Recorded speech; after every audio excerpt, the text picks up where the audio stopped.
All right, so we left off for the previous video discussing how that English ship named the Dartmouth managed to dock in that Boston harbor under the direction of Hutchinson, who again was the royal governor. And let me remind you, had vested interest in this ship docking and unloading because he was going to make some profit off it. So once this happens, some of the rowdy patriots in Boston came across an idea. Hey, let's go aboard the Dartmouth and let's throw the tea overboard in a display of revolt and defiance against the Tea Act. And that's exactly what happened. Now, if you look at this illustration here, it shows the patriots dressed as Native Americans, and that's interesting. Why did the patriots decide to do so?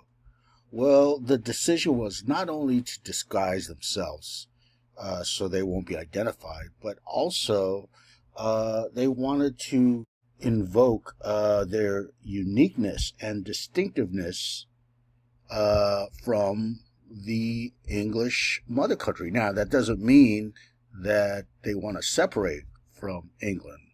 What they're doing, however, is asserting their distinctiveness, right, as colonials. So again, it's not exactly breaking from the mother country. So it's important to, underscore that. Yet at the same time, they are asserting their authenticity, not unlike Native Americans, right? So this is rooted in the New World, and the colonials consider themselves as more, having more kinship with the Native Americans because they are both in the New World. Okay, so from Parliament's point of view, this is the breaking point. This is where the colonials cross the line. Okay, why is that? Well, when you think about it, and as shown in this illustration, what are they doing? Right? Sure, they're dressed like Native Americans, but they are tossing that tea overboard. In other words, they are destroying private property. And let's remember also that, these patriots, as I mentioned, are still English, right? The colonials are still English. And in the English mindset, one sacrosanct belief, sacred belief, is in the principle of private property. This goes all the way back to the Quartering Act, all the way back to the Stamp Act Congress, where it argued that taxation was a form of property theft. Let's also remember Dickinson, who said, if we're being taxed without our consent, then it's a violation of our property. We cannot be secure in our property if this happens, right? Now, look what the colonials are doing. They're destroying private property. So this is a harsh response, and it's actually unprecedented. And indeed, many colonials elsewhere felt this was going too far. So not everyone agreed with this, okay? But if you were a radical in Boston, and again, Boston was the seedbed, right? The epicenter of radicalism during this period. Well, if you didn't agree with this, with the Patriots, then yeah, you knew that this is, not only drastic, but also that punitive measures, a punitive response would likely be undertaken by Parliament. Let's again remember that Parliament always relented up to this point, with the Stamp Act and the township duties. Now, what happens as a response to the Tea Party is the passage of the Coercive Acts of 1774. So, with the enactment of the Coercive Acts, and by the way, if you're a colonial, you call this, quote, the Intolerable Acts, as in we're not going to tolerate what Parliament is doing here. This was a response, and an unprecedented response, insofar as they are issuing punitive measures here. So let's look at them. First of all, they demanded, Parliament that is, as part of the coercive acts, demanded the closure of Boston Harbor. And the attempt here, as noted, is to cripple, to strangle Boston's economy. And the assumption was that other colonies, let's remember there's 13 colonies, and also let's remember that Boston Harbor was the most favored port, right? The most favored harbor. So Parliament assumed that the other colonies would, rush in to take over Boston's place as favored status. All right. Another thing here that's included with the coercive acts is Parliament maintained that any royal official who was charged with any sort of, crime, they could only be tried in England because they felt that that official would have an unfair trial in the colonies. Third, they continued with the Quartering Act, and we know how controversial that is. And fourth is probably the most symbolic here. They changed the Massachusetts Charter. And this was basically the colony of Massachusetts' primary political institution, just like you had the House of Burgesses in Virginia. So the Massachusetts Charter was created going back to the original Puritans. Let's recall the decentralized approach to political organization from the very beginning. So again, what this measure did is very symbolic insofar as it led to the diminishing or diminution of local authority, while at the same time giving more power to royal officials. Now, another thing that's important that's happening with the coercive acts relates to the first measure, closing Boston Harbor. As I mentioned, what was anticipated by Parliament was that other colonial port cities, let's say New York or Philadelphia or Charleston, would try to take over from Boston as England's most favored port city. Okay, because Boston held that status since practically the beginning. But that's not what happened. You didn't see other colonial cities say, hey, we'll take over Boston. What actually happened was that the other colonies began to act in a united way. That is, they smuggled in goods to help Boston to prevent, that economic stranglehold that Parliament was undertaking. And they basically were helping them out. So I want to emphasize here that the colonies are starting to think in a more united way. All right, so that was the coercive acts of 1774. So how are the colonials going to respond to this? Well, what happens is the formation of something called the First Continental Congress. And they meet in order to coordinate and come to a consensus on what to do in reaction to, Parliament's course of actions.